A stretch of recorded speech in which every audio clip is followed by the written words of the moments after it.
karag-karag, welcome back to my vlog. Isang maulan na gabi sa inyong lahat mula dito sa Lasak City. At ito na nga mga karag-karag, mga latest kaganapan ngayon na pinag-uusapan, pinagchichikahan ng mga active na mga chismos at mga chismosa sa social media. Kita nyo naman sa ating pang grand menopausal fashion distraction look na kung saan doon ngayon ang daloy ng trapiko mga karag-karag. Serena Filipinas Grand Reveal 2026. Napanood nyo ba mga karag-karag? Ako katatapos ko lang panoorin yung mga ganap sa Reyna Filipinas Grand Reveal 2026 na kung saan magiging reaction ko lang naman mga karag-karag kung dus at congrats sa mga kandidatang talagang pinaghandaan nila yung kanilang pag-grand reveal presentation sa kanilang mga bonggang mga pag-gown. Di ba?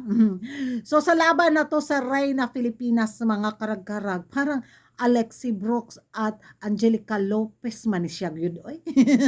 Parang sa kanilang dalawa man umiikot yung ano ngayon, yung ganap sa Reyna Filipinas. Meron naman mga kandidata, mga baguhan, mga fresh overlooking bitaw na talaga namang hindi rin nagpapatalo at hindi rin nagpapakabog. Si Pateros ba?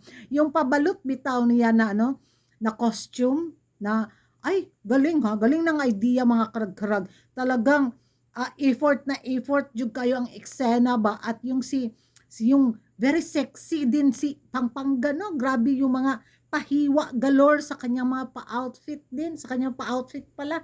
Nagustuhan ko rin mga karag-karag. Bilang lang talaga sa daliri yung masasabi nating, ay, ano ba to?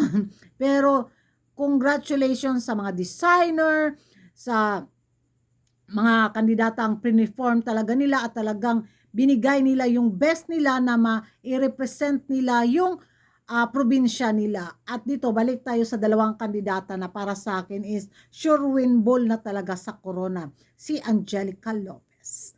Nung lumabas si Maring Angelica sa kanyang paano bitaw, akala ko nga national costume na eh. Kuha, national costume na ba?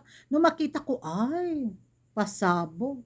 Talagang forte talaga ni Angelica Lopez itong mga paigat-igat system galore na mga pa-eksena bitaw sa papadyan. Yung dito talaga siya nababagay. Yung makikita mo kasi yung aura niya, yung glow niya, yung performance niya, yung personality niya, talagang pang-grand mga karag-karag. At nung makita kong lumabas si Maring Angelica, ay ko sabi ko, wala na, panalo na to. Wala eh.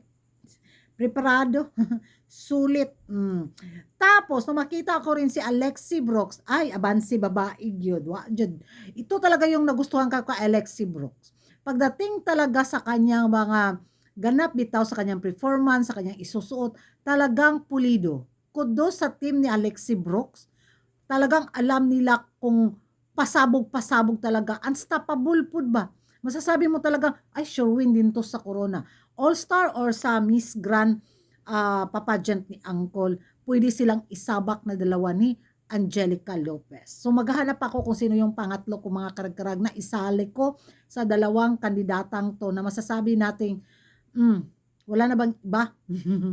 So, yun lang yung magiging reaction ko mga karag-karag na mangha ako sa kanilang mga ganap. Namangha ako sa kanilang mga pa-outfitan galore, sa kanilang pa-eksena, sa kanilang pag-grand reveal. Hindi lang ako namangha sa production.